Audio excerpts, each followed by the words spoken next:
Assalamualaikum warahmatullahi wabarakatuh. Perkenalkan, saya Veronica Eka Putri STMPD. Saya adalah dosen S1 Prodi Pendidikan Islam Anak Usia Dini Fakultas Agama Islam Universitas Singapura Bangsa Karawang. Saat ini, saya adalah peserta sertifikasi dosen tahun 2022. Melalui video ini, saya akan menyampaikan mengenai delivery, interaction, dan juga asesmen yang saya lakukan dalam mata kuliah saya. Mata kuliah pokok yang saya ampu salah satunya adalah mata kuliah evaluasi pembelajaran di RATK. Mata kuliah ini merupakan mata kuliah keahlian prodi yang harus diambil oleh mahasiswa di semester 5 setiap tahunnya. Saya akan menjelaskan mengenai konten-konten yang ada dalam RPS dari mata kuliah evaluasi pembelajaran di RATK. Yang pertama yaitu capaian pembelajaran lulusan. Ada 5 capaian pembelajaran lulusan, diantaranya menunjukkan sikap bertanggung jawab atas pekerjaan di bidang keahliannya secara mandiri, mampu mengambil keputusan yang tepat dalam konteks penyelesaian masalah di bidang keahliannya berdasarkan hasil analisis informasi dan data, mampu mengevaluasi dan mengelola pendidikan anak usia dini di satuan PAUD, menguasai proses evaluasi pembelajaran anak usia dini, menguasai aspek perkembangan anak usia dini. Selanjutnya, capaian pembelajaran mata kuliah ini yaitu menunjukkan sikap bertanggung jawab atas pekerjaan sebagai calon pengajar secara mandiri, mampu memecahkan masalah pekerjaan dan mengambil keputusan yang tepat dalam konteks penyelesaian masalah di bidang keahliannya berdasarkan hasil analisis informasi dan data, serta bertanggung jawab atas hasilnya secara mandiri maupun kelompok. Mampu menguasai konsep karakteristik penilaian, jenis instrumen penilaian, dan asesmen otentik, kemudian mampu mengkonstruksi konsep teori pada masing-masing aspek perkembangan anak, mampu melakukan evaluasi asesmen perkembangan anak di satuan PAUD. Sedangkan lesson learning outcome atau CPNK dari mata kuliah ini yaitu mampu memecahkan masalah asesmen atau evaluasi yang terjadi di lapangan dengan menganalisis sesuai dengan konsep teori evaluasi pembelajaran, serta mempertanggungjawabkan hasil pekerjaan secara kelompok. Mampu mengkonstruk konsep teori perkembangan anak dengan menurunkan menjadi alat ukur atau instrumen sesuai dengan jenis instrumen, penilaian, dan asesmen otentik, serta mempertanggungjawabkan hasilnya secara mandiri. Mampu membuat alat ukur, instrumen penilaian, dan melakukan asesmen otentik di satuan PAUD, serta mempertanggungjawabkan hasilnya secara mandiri. Selanjutnya, mata kuliah ini merupakan mata kuliah evaluasi pembelajaran di RATK ini membahas tentang hakikat evaluasi dan asesmen. Bagaimana asesmen pada anak usia dini, kemudian jenis-jenis asesmen, asesmen otentik, dan juga sampai dengan penyusunan laporan evaluasi pembelajaran dalam bentuk portofolio, catatan anekdot, checklist, rating scale, dan rubrik. Selanjutnya, materi pembelajaran yang ada pada mata kuliah ini ada 3 bahasan pokok, yaitu hakikat evaluasi dan asesmen di TK, asesmen otentik, dan informal assessment. Sumber pustaka yang saya gunakan pada mata kuliah ini ada 2, yaitu yang utama, buku Assessment in Early Childhood oleh Sun Chia Wortham, yang kedua, buku Week by Week dari Barbara Andelson. Sedangkan pada perkuliahan, saya selalu memotivasi mahasiswa untuk mencari sumber bahan belajar lain selain sumber yang sudah saya anjurkan. Dan juga saya memotivasi mahasiswa untuk membaca artikel-artikel terkini terkait dengan mata kuliah ini. Mata kuliah prasyarat, jadi sebelum mengambil mata kuliah evaluasi pembelajaran di RATK ini, mahasiswa sudah harus mengambil mata kuliah anak 1 dan perkembangan anak 1 dan perkembangan anak 2. Dan juga mahasiswa sudah lulus dari mata kuliah ini. Untuk interaksi pada pembelajaran, saya menerapkan ada diskusi kecil dalam kelompok dan juga setiap kali pembelajaran, saya memberikan kuis-kuis kecil atau pertanyaan-pertanyaan sederhana sehingga mahasiswa bisa merespon. Saya juga memberikan kesempatan mahasiswa untuk bertanya setiap kali pembelajaran dan sistemnya tidak harus di akhir pembelajaran. Ketika diskusi atau pembelajaran yang saya sampaikan sedang berjalan, mahasiswa bisa bertanya dengan mengajukan tangan atau memberikan emoticon ingin bertanya dalam Zoom misalnya. Seperti itu yang saya lakukan dalam interaksi dengan mahasiswa. Selanjutnya, yang terakhir yaitu penilaian atau asesmen. Asesmen yang saya lakukan menggunakan portofolio unjuk kerja, kemudian penilaian tugas atau produk, dan juga penilaian kinerja. Pada mata kuliah ini ada 3 tugas pokok yang utama, yaitu yang pertama, Tugas resume. Tugas resume itu dikerjakan atau wajib dibuat mahasiswa setelah perkuliahan selesai dan dikumpulkan melalui Google Classroom ataupun mengirimkan melalui WhatsApp Group. Kemudian yang kedua adalah tugas kelompok di mana mahasiswa melakukan observasi ke lapangan terkait dengan tema-tema yang sudah ditentukan.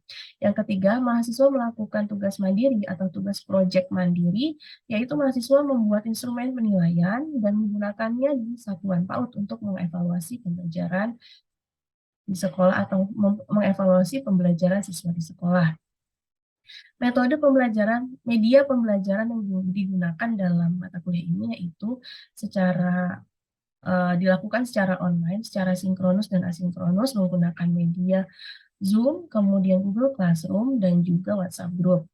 Sedangkan komponen penilaian yang digunakan yaitu ini sudah ditentukan dari universitas, di antaranya tugas 10%, proses 50%, UTS 15%, dan UAS 25%. Demikian yang dapat saya sampaikan terkait dengan dia dalam mata kuliah ini. Kemudian selanjutnya akan ada cuplikan dari perkuliahan evaluasi pembelajaran di FATK. Ini kita masih membahas mengenai materi awal dari mata kuliah evaluasi pembelajaran ya, dari konsep-konsep teori awalannya dahulu. Kita mulai ya, izin share screen. Alhamdulillah sudah hadir 17 orang mahasiswa. Pada mata kuliah evaluasi pembelajaran ini, mungkin baru ya buat kalian, tentunya pasti baru dibandingkan dengan mata kuliah yang lain, tetapi tentunya saling berkaitan ya. Dengan mempelajari evaluasi pembelajaran ini, tentunya juga diperlukan keilmuan untuk mendukung kalian bisa memahami mata kuliah ini. Salah satunya adalah mata kuliah perkembangan anak ya, karena sangat berkaitan sekali. Coba ada yang mau menyampaikan apa saja sih yang akan kita pelajari? Ada yang tahu? Tentang evaluasi pembelajaran di kelas. Iya, evaluasi pembelajaran di kelas. Ya, tentunya itu yang utama yang akan kita pelajari. Baik, kita akan masuk ke... Nah, ini adalah poin-poin yang akan dibahas pada pertemuan kali ini. Ya, ini ada pengenalannya dulu ya, tentang istilah-istilah yang ada dalam evaluasi. Yang pertama itu ada pengukuran, asesmen, dan juga evaluasi. Kemudian kaitan evaluasi tentunya dengan pendidikan anak usia dini itu seperti apa, dan juga manfaat asesmen atau evaluasi pembelajaran ini pada pendidikan anak usia dini. Nah, capaian pembelajaran dari mata kuliah ini sudah ada di RPS ya, dan juga rincian dari tagihan-tagihannya sudah ada di RPS. Di sini saya hanya mengingatkan. Jadi tentunya dari mata kuliah hari ini saya harap teman-teman nanti sudah paham tentang teori awal dari evaluasi pembelajaran ini. Yang nantinya dari konsep teori awal ini teman-teman mampu mengkonstruk konsep-konsep teori tersebut kemudian diintegrasikan dengan teori perkembangan anak dan menurunkan atau membreakdown teori tersebut menjadi alat ukur atau instrumen yang akan diimplementasikan atau digunakan dalam menilai hasil pembelajaran siswa di satuan PAUD ya. Seperti itu. Yang pertama, hakikat pengukuran, asesmen, dan evaluasi. Kita refleksi dulu nih. Tentunya teman-teman kan sudah pada mata kuliah sebelumnya itu sudah pernah ke lapangan ya, ke PAUD itu sudah pernah mengobservasi pembelajaran di PAUD juga, tentunya sudah ada gambaran seperti apa sih yang kegiatan-kegiatan yang ada di PAUD ya. Seperti kita ketahui, yang namanya kegiatan di satuan PAUD itu tentunya sangat beragam ya. Setiap sekolah itu pasti punya program-program yang berbeda, tentunya mengacu kepada kurikulum dari PAUD juga ya. Banyak sekali kegiatan yang dilakukan anak-anak usia dini itu di sekolah. Mereka itu berinteraksi tentunya ada mainan, ya, kemudian ada teman-temannya juga, dan juga ada gurunya atau pendidik, dan mungkin juga ada warga sekolah lain di sekolah tersebut, ya.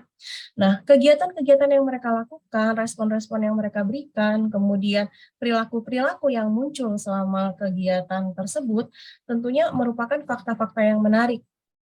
Fakta-fakta yang menarik yang muncul dari perilaku siswa-siswa tersebut ataupun kemampuan yang ditunjukkan oleh anak itu sangat disayangkan kalau kita lewatkan, ya. Itu merupakan data-data capaian dari perkembangan anak itu yang bisa kita catat, yang bisa kita kumpulkan. Kenapa harus dikumpulkan? Karena nantinya data-data hasil penilaian tersebut atau pengamatan tersebut itu akan membantu anak-anak yang ada di PAUD tersebut untuk mencapai tahapan perkembangan itu lebih baik lagi.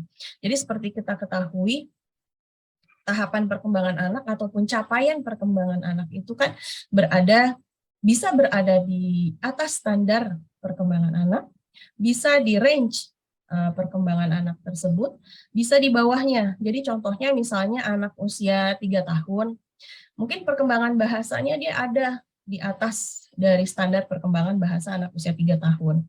Atau dia ada di dalam range tahapan perkembangan bahasa anak usia 3 tahun, atau juga di bawahnya. Ya, itu merupakan informasi penting yang harus diketahui oleh pendidik di satuan PAUD. Nah, karena kalian adalah sebagai calon pendidik, maka itu adalah hal yang penting yang harus kalian pahami, ketahui, dan dapat dilaksanakan. Baik, kita lanjut.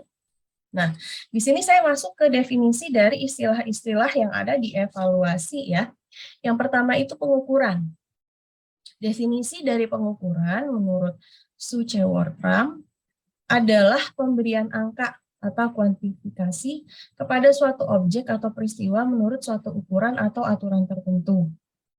Yang kedua, membandingkan sesuatu dengan sesuatu ukuran tertentu secara kuantitatif. Nah, kalau pengukuran itu berarti hasilnya adalah bersifat kuantitatif. Kalau kuantitatif, maka hasilnya itu adalah berupa angka, ya. Nah, contohnya seperti apa? Contohnya misalnya bisa dari tinggi badan, berat badan, lingkar kepala. Itu kan hasilnya ini pada anak usia dini, ya. Karena pada anak usia dini itu yang diukur adalah yang dinilai, diukur atau diasesmen bukan hanya perkembangannya tetapi pertumbuhannya juga. Ada pertumbuhan dan ada perkembangan.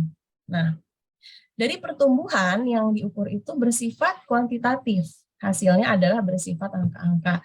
Contohnya tadi berat badan, kemudian tinggi badan, kemudian lingkar kepala. Nah, kalau perkembangan sifatnya lebih ke kualitatif, kepada narasi-narasi data perkembangan seorang anak. Itu adalah definisi dari pengukuran. Itu tadi untuk ranah pendidikan anak usia dini. Tetapi kalau pengukuran untuk ranah pendidikan misalnya di sekolah dasar, ini bisa didefinisikan sebagai hasil tes, ya, hasil tes siswa. Karena kalau dimulai di sekolah dasar itu mereka sudah bisa diberikan tes yang berupa isian yang hasilnya mungkin dari range angkanya 0 sampai 100 atau 0 sampai 10. Nah, sedangkan pada pendidikan anak usia dini belum boleh, ya, memberikan penilaian yang berupa tes dengan hasilnya berupa angka dalam nominal seperti itu. Ya, saya lanjut.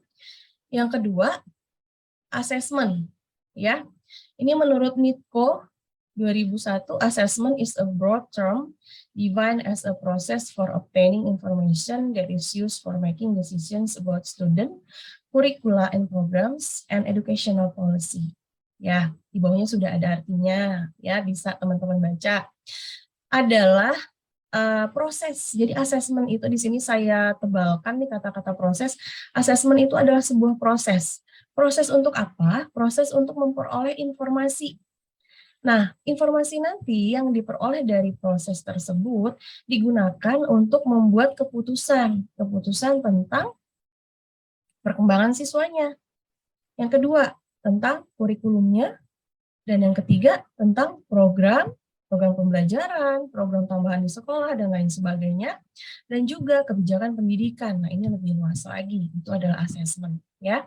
Jadi di sini ada garis bawahnya ya, ada yang ditebalkan itu proses. Jadi asesmen itu adalah proses memperoleh informasi yang terkait dengan hasil pembelajaran seorang siswa ataupun proses pembelajaran di sekolah.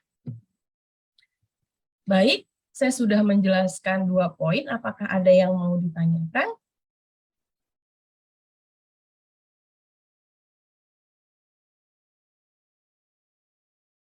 Belum?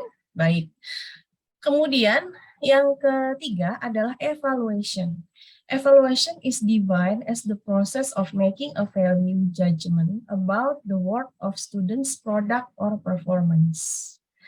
Ya, jadi evaluasi itu adalah proses membuat pertimbangan nilai tentang produk atau kinerja siswa. Nah, di sini adalah proses membuat pertimbangan nilai. Kalau tadi asesmen itu adalah proses, saya back, untuk memperoleh informasi. Kalau ini proses dalam membuat pertimbangan nilai. Nah, di sini kita lihat lagi lebih jelas. Oh, nanti kita bahas di bawah ya. Nah, kemudian yang selanjutnya adalah tes. Ya. Tes adalah alat atau prosedur yang sistematis untuk mengamati dan menggambarkan satu atau lebih karakteristik siswa, baik menggunakan skala numerik atau skema klasifikasi. Nah, jadi di sini tes itu seperti yang kalian tahu ya, kalau kalian mahasiswa kan diberikan tesnya UTS, UAS, seperti itu, ataupun juga tugas-tugas lainnya. Nah, itu dalam bentuk tes. Nah, jenis tes ini juga ada 2, ada tes dan ada non-tes.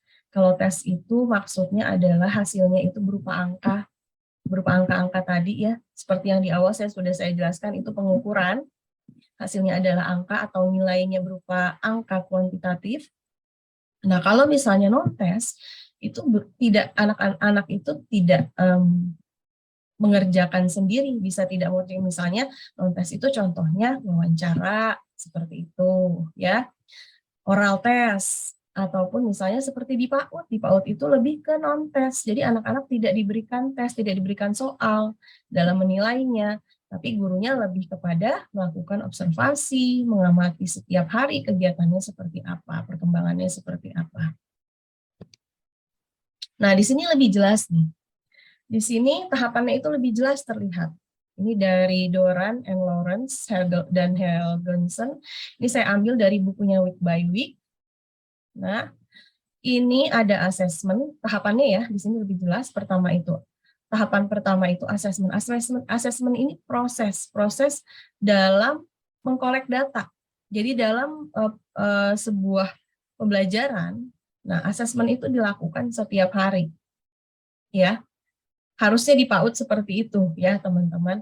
Kemudian ada measurement, pengukuran, dilakukannya dengan apa? Dengan menggunakan tes.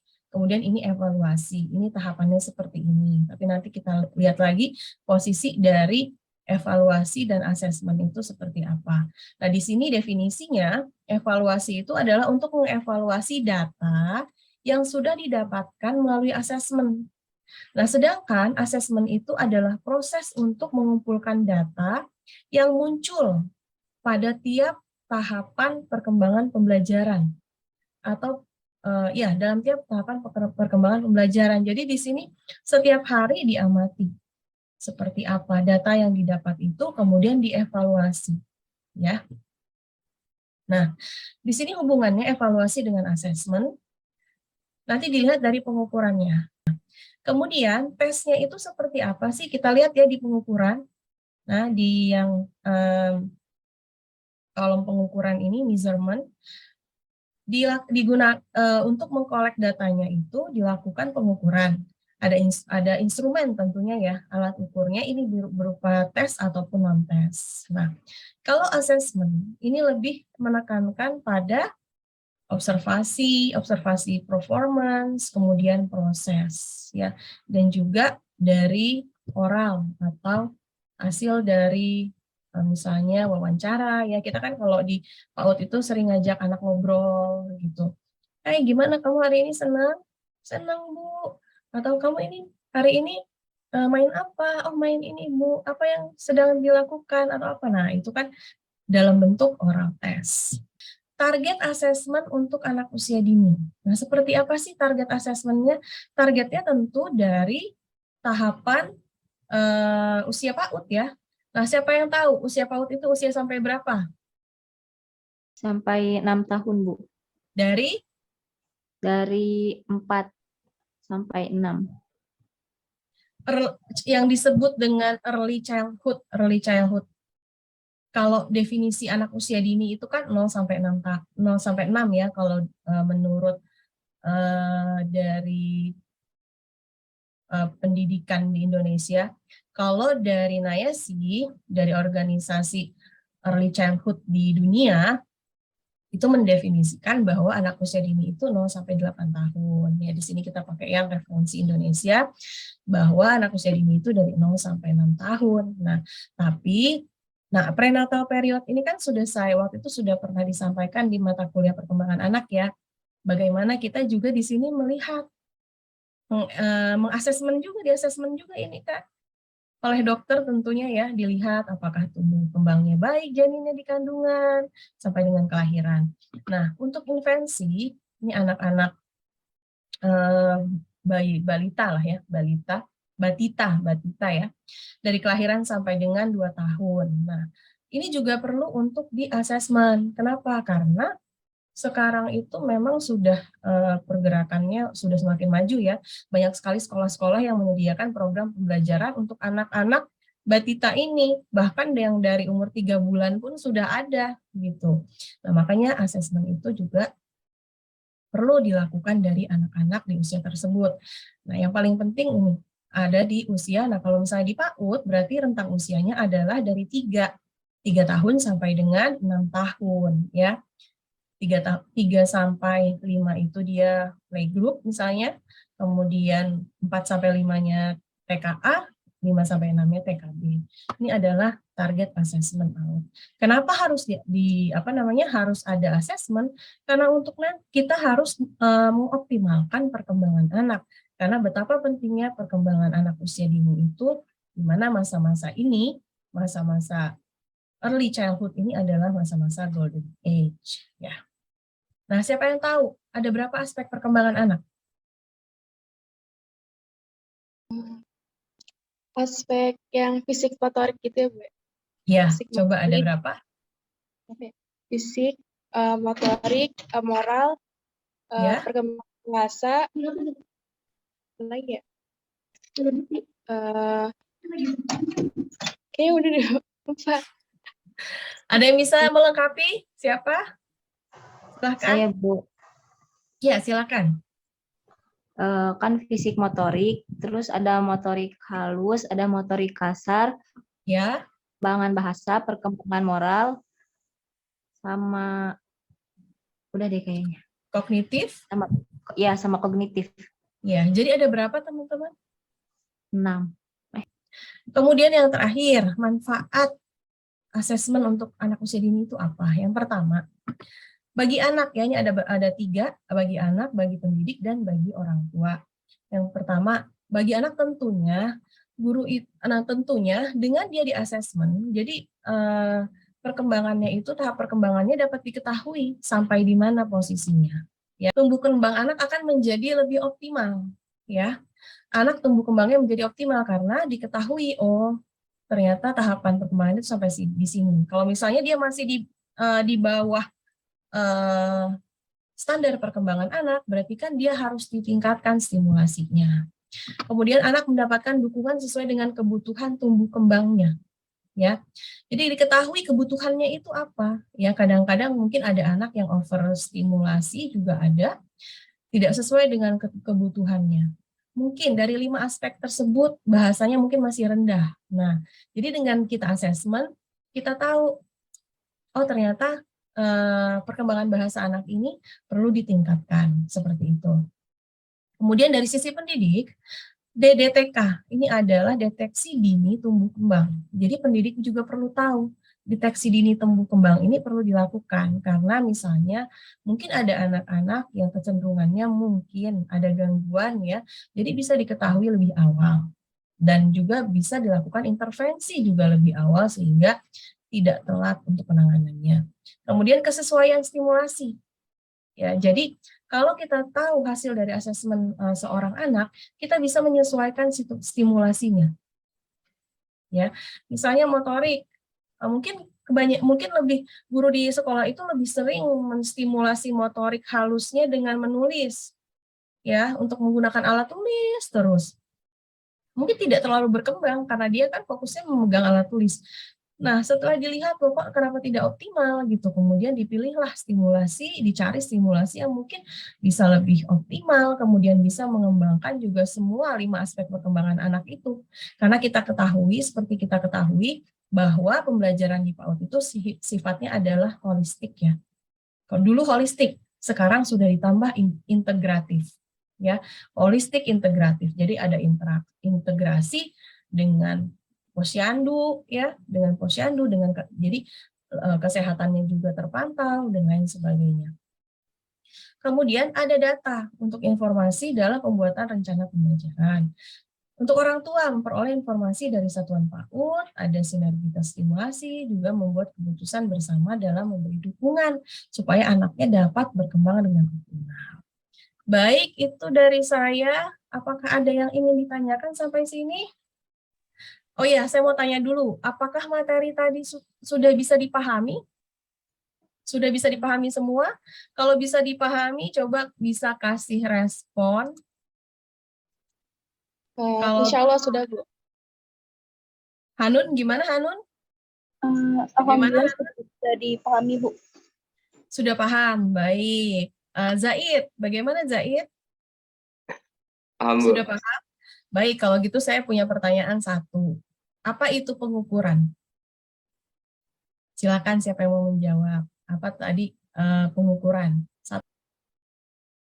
Itu kan pengukuran yang kayak tinggi anaknya gitu.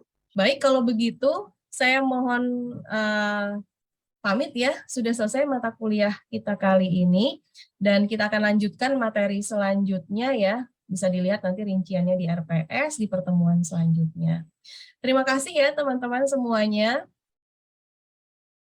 Iya, Bu, terima kasih juga. Ibu, terima kasih.